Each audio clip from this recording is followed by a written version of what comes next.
So hello guys, and welcome to another video, and today I will be showcasing a few games that are on Nintendo Switch Online and kind of giving some of my thoughts on them. So this time there's actually a bunch of different games across multiple systems, including the NES, SNES, Nintendo 64, and Game Boy Advance, and one of these games wasn't released outside of Japan. Well, and it also didn't release outside of Japan on NSO.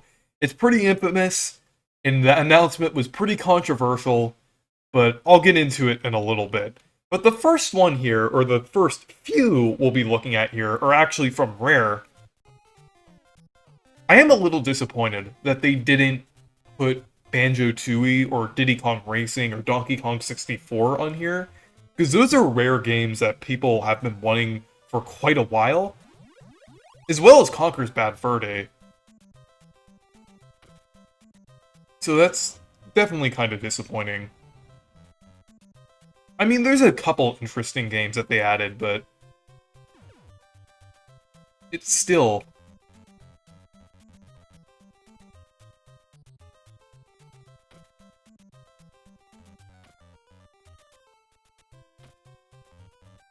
This game's kind of interesting.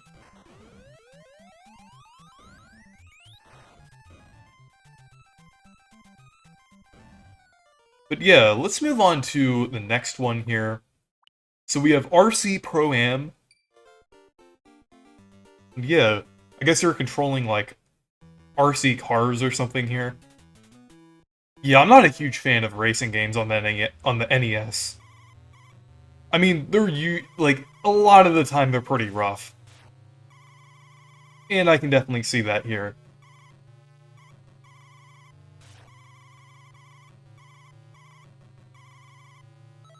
I mean, like, they did, like, racing games before, like, the early 3D era, I mean, I guess some people like them, but they really didn't age well. Like, especially compared to other games.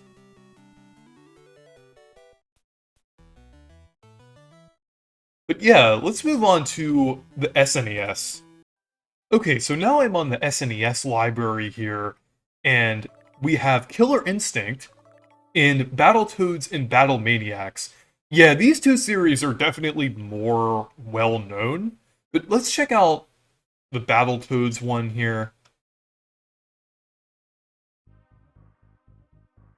I know when I hear most people talking about Battletoads, they're referring to the first game, but I don't really hear that much about the one on the SNES.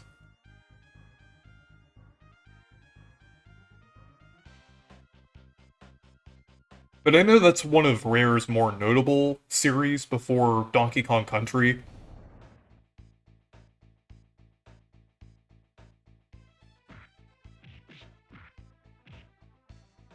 I like the visuals here.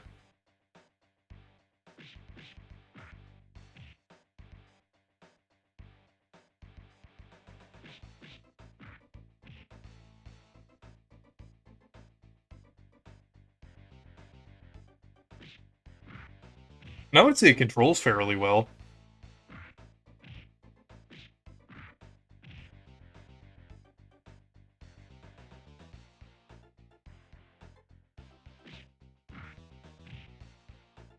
Yeah, I would say this is alright. This is a solid title to add. I'm surprised they didn't add the first one, though. Though, I mean, that game is infamous for being extremely difficult, so... But I mean, I guess it is nice to have some, like, extremely hard games on Nintendo Switch Online from time to time.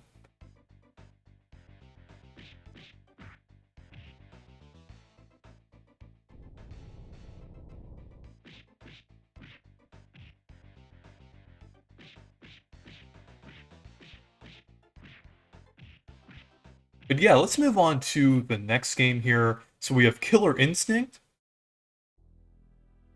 And yeah, this one is actually pretty well known.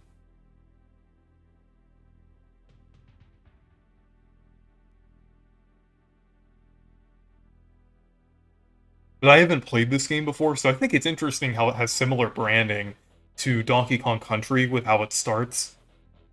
Well, since it is made by the same developer.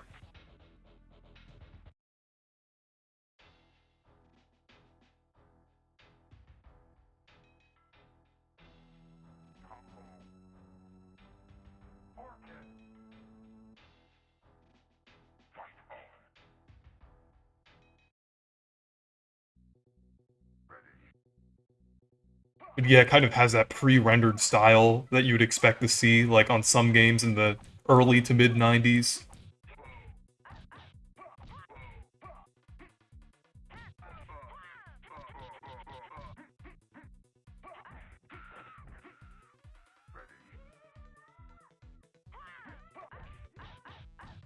But yeah, this is pretty fun.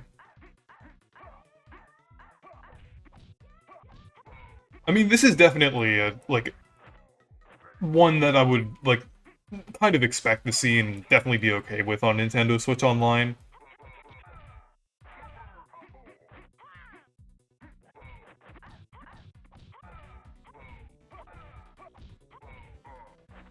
But yeah, let's move on to the Nintendo 64. Okay, so on the Nintendo 64, we have Blast Corps. I heard this one was pretty underrated. It would have been, this is the one service that I would have expected to see, like, Diddy Kong Racing, Banjo-Tooie, Conker's Bad Fur Day. I know that one might be a bit weird, but they could put that on like a separate app like they did with GoldenEye in Japan. But yeah, I guess it's cool that we have this one. I think this was leaked like way back when the Nintendo 64 service was like first being added. This was like data mined. So apparently this was like in the pipeline for quite a while.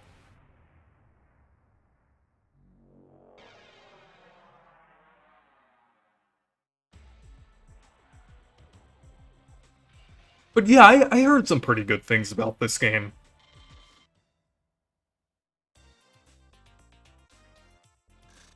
Let's see.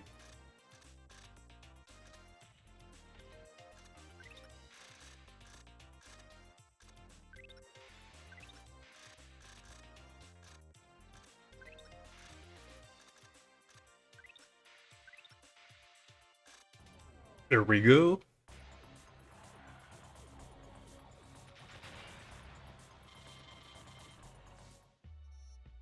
Visually, this looks pretty good for the Nintendo 64.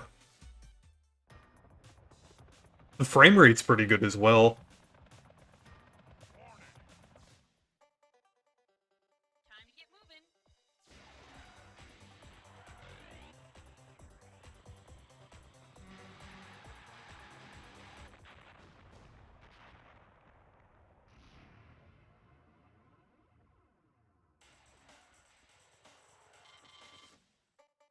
Okay.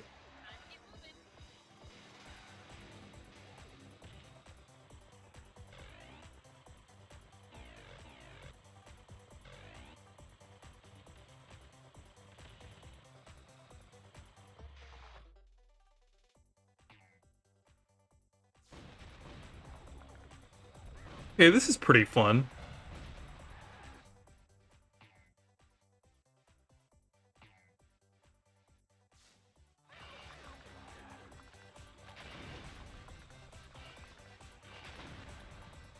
So you have to, like, destroy a bunch of things here.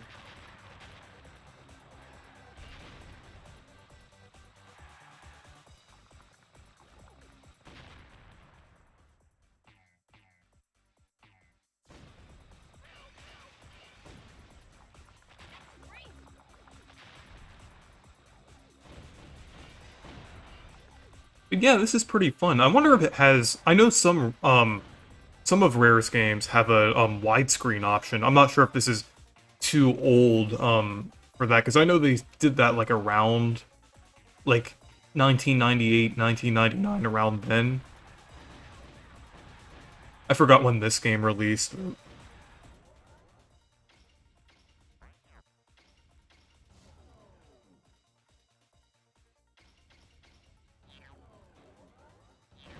But even then, it could have, like, if this game did have a widescreen option like GoldenEye, um, there could have been some issues with it. So I guess I'm kind of thankful that it doesn't. But yeah, yeah, this game's pretty fun. I just wish we would have gotten like some of the other um rare Nintendo 64 games. Though, I have hope for, like, a future direct or thing, though, because, I mean, like, Rare obviously is willing to put these, like, with Microsoft, they are willing to put these games on the Switch. So we could definitely see some of, like, more of these games soon, like Banjo-Tooie. But yeah, let's move on to the infamous one here. So yeah, we're on the Game Boy Advance library, specifically the Japanese library, because they added Mother 3. Not in North America or Europe, just on the Japanese service, because of course they did. And it's funny, I'm like, I was pretty frustrated when this first happened, but I mean, I guess I just kind of have to accept it at this point. Like, I mean, I do want to do a full discussion, because, I mean, yeah, I still am obviously very disappointed about it, and I did kind of go on a rant about it on Twitter earlier, but, yeah, it just, like, it's so weird how they do the exact same thing they did on the Wii U 9 years ago. They didn't have any time to, like, go in and make any changes to, like, release this game in the West, just, like, completely ignoring it. I know there's like a bunch of things kind of keeping Nintendo from releasing it in the West, but honestly, I feel like there actually are solutions, because Reggie said that the contents of the game weren't the issues, and there have been Fire Emblem games that have had worse things that were in the original versions of the games that were kind of handled well when they were localized. So I don't think that's that much of an issue. And then also with the music thing, that's kind of weird, because technically, like, that would, like, a lot of people are saying that would fall under copyright, but most of the music that I've heard is mostly, like, kind of, like, loosely based on copyrighted music, so I'm not sure if that would really count, because, I mean, it could technically count as parody, so I don't know. I'm not a lawyer, so I might be completely wrong about that, but yeah, so in the description here, I actually have Google Lens pulled up here. And I mean, I guess that's actually a decent way of playing. I guess you can technically play this game if you prop up your phone and have Google Lens on while you're playing this. I mean, I actually have it propped up, and it's actually, like, pretty decent. I can just look down at it when I'm looking at dialogue. But yeah, it says, weird and interesting, and it's sad. Yeah. You could definitely say that about Mother 3, because, I mean, the story of the game. Yeah, it's, definitely pretty weird, interesting, and sad. That's a pretty good way of describing it. But, yeah, released in 2006 on the Game Boy Advance, and then it kind of describes the game and everything. But, yeah, let's go ahead and check it out. You can see I just opened up the Japanese Nintendo Switch Online Game Boy Advance library for the first time. Also, since it showed, like, the logo there, speaking of Itoi, on Twitter, he actually said that, like, if you want Mother 3 to be localized, ask Nintendo about it. And yeah, I guess he's kind of right about that, because I don't think he's really responsible for that, but, so I started the game here, and you could technically play this game with a North American or European account if you download it on the Japanese eShop, because it really only needs to verify if you have, like, Nintendo Switch Online on your account. These are, like, completely region-free, even though it is, like, untranslated. But it's still pretty cool. Like, if you haven't emulated anything yet, like, you could at least try, like, testing this game out, see if you like it for the gameplay, and then if you want to try it out, like, you could, like, maybe play it on a different system. So, like, on your PC or modded 3DS or something.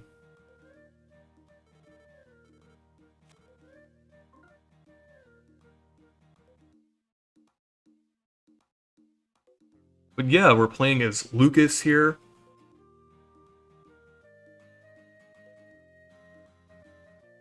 But this is really cool, even though, it's disappointing, pretty disappointing, that they dropped this in Japan and, like, not anywhere else. I mean, it's understandable why, but, like, I wish they would have done, like, a full remaster that would have, like, had this game released in, like, all regions, but I guess it's kind of interesting that you could at least play it, like, with, like, a North American account. But the music is really good.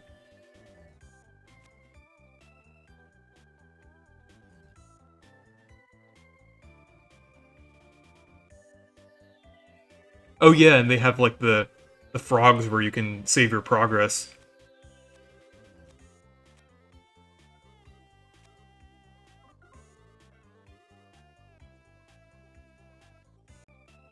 But yeah, anyways, thank you guys for watching this video. Make sure to leave a like and subscribe for more, and make sure to check out my Discord server and Twitter if you want to. Goodbye.